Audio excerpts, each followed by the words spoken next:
আমরা সকাল 7:26 মোবাইল ফোনের মাধ্যমে মেসেজ পাই যে এই রেমনের দোকানে, নিউ মার্কেট রেমনের দোকানে আগুনের সংবাদ পাই। আগুনের সংবাদ পাওয়ার সাথে সাথে আমাদের 2টা ইউনিট ঘটনাস্থলে আসে এবং আগুন নির্বাপন শুরু করে। আগুন অত্যাধিক ধোঁয়া ছিল, কারণ কাপড়ের আগুন, যার জন্য ধোঁয়া হয়েছে বেশি। আমরা 3টা স্মোক ইজেক্টর লাগায় ধোঁয়া অপসারণ করছি, সেই সাথে আগুন নির্বাপন করছি। এখন আগুন সম্পূর্ণ নির্বাপিত হয়েছে, আর কোনো সমস্যা নাই। এবং বলেন তো, আমরা যখন এখানে আসি তখন দেখি পুরে ধুমে, বুঝছেন? এই ধুমে দেখে আমরা সবাই কামে লাগছি এখানে। তারপরে ধুমে যখন নিয়ন্ত্রণ আনতে পারে না তারা, তখন এই ফায়ার সার্ভিস আসে, এই যে নিয়ন্ত্রণ আনছে এই জিনিস, এই ধুমা।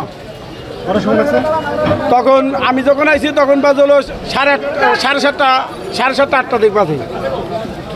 আপনি ভিতরে গেলেন, কিভাবে কেমন ক্ষতি পুরো ক্ষতি হয়ে গেছে, ভিতরে বহু টাকার ক্ষতি হয়ে গেছে। কীভাবে আগুনটা লাগতে পারে? এটা হলো আমার মনে হচ্ছে যে সার্কিট দেওয়া ছিল, ওইটা ভিতরে দেখলাম এসি পুড়ে গেছে, ভিতরে এসি মেসি যা ছিল সবই পুড়ে গেছে। এসির থেকেই মনে হইতেছে আমার এই দুর্ঘটনা ঘটছে, আমার যার ধারণা আর কি, যেভাবে দেখলাম ভিতরে। তুলো ভাঙার পরে ভিতরে প্রবেশ করার পরে আগুনটা নিয়ন্ত্রণে আসে। প্রায় 1.5 ঘন্টার মতো এখানে আমরা আগুনের অবস্থান পাচ্ছিলাম, এবং এই রেমনের বেশ ক্ষয়ক্ষতি হয়ে গেছে। রেমনের মাল যা ছিল সবই বাজেয়াপ্ত হয়ে গেছে। যাক, এখন আল্লাহর রহমত, মানুষের দোয়া, যার কারণে এই আগুন নিয়ন্ত্রণে আসছে। এখন আমরা মোটামুটি, এখনও বিদ্যুৎ সরবরাহ শুরু হয় নাই, 1.5 ঘন্টার উপরে, 2 ঘন্টা চলমান, এখনও কোনো বিদ্যুৎ সরবরাহ হয় নাই।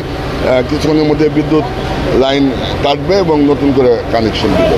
আগুন এখন নিয়ন্ত্রণ। এখন লেভেল শুরুতে আপনি আগুন ধরছে কাপড়ের, তখন মার্কেট ফোন দেয়, ফায়ার ব্রিগেডে ফোন দেয়, তারা যথেষ্টভাবে আপ্রাণ চেষ্টা করতেছে। ইনশাল্লাহ আগুন এখন ঠান্ডা হয়ে গেছে, এখন নিয়ন্ত্রণ ইনশাল্লাহ।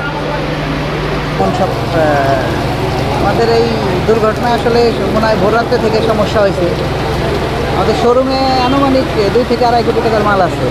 এখন কী পরিমাণ ক্ষতি হয়েছে ভিতরে গেলে বোঝা যাবে, এই পর্যন্তই না। আমাদের ভিতর থেকেই সম্ভবত হয়তো সাইনবোর্ড বা শর্ট সার্কিট থেকেই হয়েছে, এটা বাইরের কোনোই না।